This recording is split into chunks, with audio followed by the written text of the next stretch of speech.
Film शुरू होती है। और दोस्तों, क्या आप जानते हो कि हर जंगल में कोई ना कोई रहस्य तो जरूर छिपा होता है। तो आज ये कैमरा जो आपको दिख रहा है, इस जंगल के उसी रहस्य से पर्दा उठाएगा। और फिर इस कैमरा को लगाने वाले आदमी को दिखाया जाता है, जो कि थोड़ा सा अतरंगी है, पर आज इसकी कई सालों की मेहनत रंग लाई है। और इसे यकीन हो गया है कि इस जंगल में कुछ ना कुछ अजीब तो जरूर है, पर अभी भी ये पूरी सच्चाई से अनजान है। पर हम नहीं, हमें तो पता चल गया है कि इस जंगल में इतने छोटू छोटू आदमी भी रहते हैं, जिनके दुश्मन ये भयानक कौवे पर बैठे अजीब से कीड़े हैं। और आज ये कीड़े इस सुंदर नौजवान को पकड़ लेते हैं, पर तभी उसके साथी वहां आकर उसे बचा लेते हैं। और फिर उस सतरंगी से आदमी के घर को दिखाया जाता है, जहां उसकी बेटी मैरी उससे मिलने आती है। और वो अपने डैड से बहुत टाइम के बाद मिल रही है। वो भी अपने डैड की हरकतें देखकर थोड़ा सा परेशान हो जाती है, पर उसके डैड उससे मिलकर बहुत खुश होते हैं। और उनके पास एक प्यारा सा डॉग भी है, जिसका नाम ओजी है। वहीं अब जंगल के उस हिस्से को दिखाया जाता है जहाँ पर सब छोटे छोटे इंसान रहते हैं। वहाँ की हर चीज में जीवन है। यहाँ पर रोमिन आज अपनी महारानी के पास जा रहा है। रोमिन एक लीफ मैन है, यानी कि एक योद्धा। और फिर प्यारी रानी को दिखाया जाता है। रोमिन उनसे कहता है कि बॉगिन्स की नजर हमारी सीमा पर है। बॉगिन्स वही अजीब दिखने वाले कीड़े हैं। वो कहता है कि वो आपको वारिस चुनने से रोकने के लिए कुछ भी कर सकते हैं, पर आप घबराइए नहीं, मेरे पास एक प्लान है। मैं एक छोटी टुकड़ी लेकर जाऊंगा और कली को आपके पास ले आऊंगा, और फिर वो कली खिलेगी। पर रानी कहती है कि ये काम ऐसे नहीं हो सकता, बिना जाए मैं सही कली को नहीं चुन सकती, और मैं इतनी भी कमजोर नहीं हूँ जितनी कि आप सोचते हो। तब रोमिन कहता है कि आप जंगल की जान हो और आपकी हिफाजत करना मेरा फर्ज है। और यहाँ हमें ये भी पता चलता है कि रानी और रोमिन एक दूसरे से प्यार करते हैं। वहीं अब बॉगिन्स के सरदार को दिखाया जाता है, जो कि अपने बेटे से पूछता है कि जश्न कहाँ होने वाला है, क्या तुमने पता लगाया? तो उसका बेटा कहता है कि उनकी सरहद में। तब सरदार कहता है कि अच्छा, तो उन्हें लगता है कि वो हमें रोक लेंगे। मुझे नफरत है खूबसूरती से, हम जंगल को जितना भी तबाह कर दे, पर वो रानी उसे अपने एक इशारे से हरा भरा बना देती है। हम उन्हें दिखा देंगे कि सड़न गलन रोकना उनके बस की बात नहीं। अगर रानी बिना वारिस के चल बसी तो लीफ मैन जंगल को दोबारा हरा भरा नहीं कर पाएंगे। फिर तुम और मैं राजा होंगे इस सड़े गले जंगल के। और अब उस सुंदर नौजवान को दिखाया जाता है, जिसके पीछे शुरू में भयानक कौवे पड़ गए थे। रोमिन उससे कहता है कि तुम देर से आए हो, जल्दी से अपनी टीम में जाओ। पर वो कहता है कि मुझसे ये नहीं होगा, मैं अपनी मर्जी से चलूंगा। और फिर वो वहाँ से चला जाता है। और अब रानी साहिबा सभी के बीच आ जाती है। सभी उन्हें देखकर बहुत खुश होते हैं। फिर मैरी और उसके डैड को दिखाया जाता है। मैरी अपनी डैड से कहती है कि यहाँ पर सिक्योरिटी कैमरा लगाने की क्या जरूरत है, ऐसा लगता तो नहीं है कि यहाँ कुछ चुराने लायक है। तब उसके डैड उसे बताते हैं कि मैंने पूरे जंगल में बहुत सारे कैमरा लगा रखे हैं, मुझे नहीं पता कि तुम मेरे बारे में क्या जानती हो। तो मैरी कहती है कि यही कि आप इस गलत फहमी में रहते हो कि इस जंगल में बेहद छोटे इंसानों का आधुनिक समाज रहता है। फिर उसके डैड कहते हैं कि ये गलत फहमी नहीं है, तुम ये सुनो, मैंने तो ये भी पता लगा लिया है कि किस फ्रीक्वेंसी पर चमगादड़ अपने साथियों के नजदीक आते हैं। कमाल है ना? पर मैरी अपने डैड की इन सब हरकतों से परेशान हो जाती है। वो उनसे कहती है कि मैं चाहती हूँ कि आप ये सब बंद कर दे और एक आम इंसान की तरह रहे। पर तभी उसके डैड को कैमरा में हुई हलचल का सिग्नल मिलता है और वो वहाँ से बाहर चले जाते हैं। पर इससे मैरी बहुत उदास हो जाती है। वो अपने डैड के लिए एक लेटर छोड़कर घर से बाहर जाने लगती है, पर तभी ओजी घर से बाहर भाग जाता है। उसे पकड़ने के चक्कर में मैरी भी जंगल में चली जाती है। वहीं दूसरी तरफ रानी अब उस जगह पहुंच जाती है जहां वो कली को चुनेगी। वहीं एक छोटी सी प्यारी बच्ची अपनी मॉम से कहती है कि मैं भी बड़ी होकर इन्हीं की तरह रानी बनूंगी। तो उसकी मॉम कहती है कि चाहने से ऐसा नहीं होता। फिर मब और ग्रग को दिखाया जाता है, जो कली को नमी देने का काम करते हैं। रानी उनसे कहती है कि यहाँ पर तो बहुत सारी कली है, तुम्हें कौन सी पसंद है? तो वो एक बड़ी सी कली रानी को दिखाते हैं, पर रानी एक छोटी सी नन्ही कली को चुनती है। पर तभी बॉगिन्स उन पर हमला कर देते हैं। रोमिन रानी को नाव पर जाने को कहता है, पर बॉगिन्स उनकी नाव पर भी हमला कर देते हैं। तब रानी उनसे बचकर जंगल की तरफ भागती है, पर बॉगिन्स उनके पीछे पड़ जाते हैं और तभी रोमिन भी वहाँ आ जाता है। पर बॉगिन्स का सरदार और उसका बेटा उन पर तीर चलाने लगते हैं, जिसमें रोमिन सरदार के बेटे को मार गिराता है।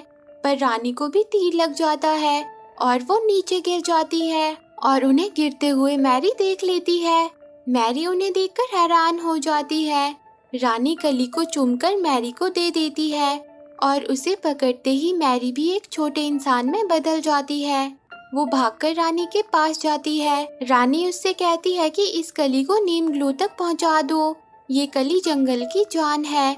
तभी वहाँ पर सारे लीफमैन और रोमिन आ जाते हैं। रोमिन रानी को इस हालत में देखकर बहुत उदास हो जाता है और फिर रानी रोशनी बनकर उड़ जाती है। उनके जाने से रोमिन टूट जाता है। वो मैरी से पूछता है कि क्या उन्होंने तुमसे कुछ कहा? तो मैरी कहती है कि हाँ, कुछ नीम ग्लू कहा था।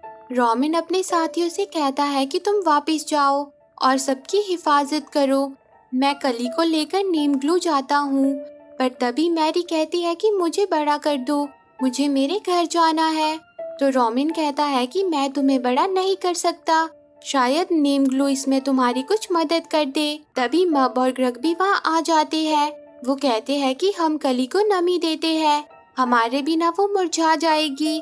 ये सुनकर रोमिन उन्हें भी साथ ले लेता है, पर उन सब का वजन एक परिंदे के लिए कुछ ज्यादा ही हो जाता है। इसलिए रोमिन उसी नौजवान के पास पहुंच जाता है। वो उसे बताता है कि रानी साहिबा चल बसी, अगर हमने कली को नीम ग्लू नहीं पहुंचाया तो जंगल खत्म हो जाएगा। पर रोमिन की ये बात एक मेंढक सुन लेता है। अब नौजवान कहता है कि मैं तुम्हारी मदद करूँगा। वहीं दूसरी तरफ मैरी के डैड को उसका लेटर मिलता है और उन्हें लगता है कि वो उन्हें छोड़कर चली गई है। और वहाँ वो मेंढक बॉगिन्स के सरदार के पास पहुँच जाता है, जिसने रोमिन की बात सुन ली थी, और वो उसे बता देता है कि वो नीम ग्लू जा रहे हैं। वहीं अब रोमिन और उसके साथी नीम ग्लू पहुँच जाते हैं, जहाँ बहुत सारे लोग आए होते हैं। वो सब इस बात से परेशान है कि हरे भरे मैदान क्यों सूख रहे हैं, क्योंकि वो नहीं जानते कि रानी अब नहीं रही।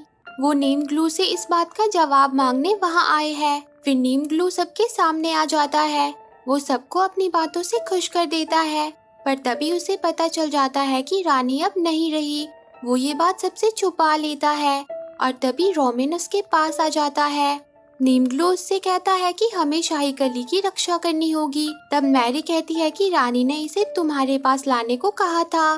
फिर नीम ग्लू उन्हें लेकर अपने ज्ञान के भंडार में पहुंच जाता है, जहाँ पर हर एक बात का रिकॉर्ड रखा जाता है। नीम ग्लू उनसे कहता है कि कली की नमी बनाए रखना जरूरी है। रानी ने जब इसे एक बार चूम लिया तो इसका मतलब वो जरूर खिलेगी, पर इसे आज रात ही खिलना होगा, जब पूरे चांद की चांदनी पूरे शबाब पर होगी। तभी ग्रग पूछता है कि अगर ये अंधेरे में खिल जाए तो क्या होगा? तो नीम ग्लू कहता है कि ये तो मुझे भी पता नहीं, क्योंकि ये वाला हिस्सा गायब है। फिर मैरी उससे पूछती है कि क्या आप मुझे घर जाने का रास्ता बता सकते हो? तब नीम ग्लू उसे एक पन्ना देता है, जिसे खोलते ही मैरी को रानी दिखती है। वो उससे कहती है कि तुम्हारे यहाँ होने की एक वजह है, तुम बस कली के साथ रहो, खासकर तब जब वो खिलेगी, और जो कुर्बानी तुमने दी है उसका सिला तुम्हें जरूर मिलेगा। मैरी कहती है कि इसका मतलब मैं घर जा सकती हूँ। वहीं अब रोमिन उस नौजवान से कहता है कि तुम कली का ख्याल रखना, मैं सभी लीफमैन को बताकर आता हूँ कि हम आ रहे हैं। और नीम ग्लू भी सबको बता देता है कि रानी साहिबा नहीं रही, पर आज रात ये शाही कली खिलेगी और एक नई रानी सामने आएगी। ये बात सुनकर सब खुश हो जाते हैं। तभी मैरी उस नौजवान के पास आती है। वो उससे कहती है कि तुम यहाँ की नहीं लगती, क्या तुम किसी शांत जगह चलना चाहोगी? और वो उसे लेकर एक बड़े से बारहसिंगे के पास आ जाता है। मैरी उसे देखकर हैरान हो जाती है। और फिर वो उस पर बैठकर सैर पर निकल पड़ते हैं। पर तभी बॉगिन्स का सरदार कली को चुराने नीम ग्लू के पास पहुंच जाता है और वो कली और मबग्रग को लेकर वहां से चला जाता है, जिससे रॉबिन उस नौजवान पर गुस्सा हो जाता है। वो कहता है कि वो हमारी रानी की आखिरी निशानी थी जो हमारे पास रह गई थी। तब मैरी कहती है कि रानी ने वो मुझे दी थी, कली को वापस लाने के लिए मैं जी जान लगा दूंगी। तभी वो नौजवान कहता है कि क्यों ना हम भेस बदल कर जाए, जिस पर रॉबिन कहता है मेरे पास कोई बॉगिन्स का कवच नहीं है। तो मैरी कहती है कि मुझे पता है वो कहाँ मिलेगा। वहीं बॉगिन्स का सरदार मब और ग्रग से कहता है कि लीफ मैन ने मेरे बेटे को मुझसे छीन लिया, तो मैंने भी उनसे उनकी कली छीन ली। आज ये कली यहाँ अंधकार में खिलेगी, फिर मैं उसे अपना वारिस बनाऊंगा। जो कली हरियाली लाने वाली थी अब वो तबाही लाएगी। वहीं अब मैरी अपने साथियों के साथ अपने घर पहुंच जाती है, जहां उन्हें उसके डैड के इकट्ठा किए हुए बॉगिन्स के कवच मिल जाते हैं। तभी मैरी के डैड भी वहां आ जाते हैं। रॉबिन और वो नौजवान मैरी के डैड को कुचलू कहने लगता है और वो कहते हैं कि हम इसे यहाँ वहाँ भटकाते रहते हैं, ये कभी भी हमारे घर तक नहीं पहुँच पाएगा, और वो उसका मजाक बनाने लगते हैं। तब मैरी उन्हें बताती है कि वो मेरे डैड है, और फिर वो अपने डैड के पास आती है।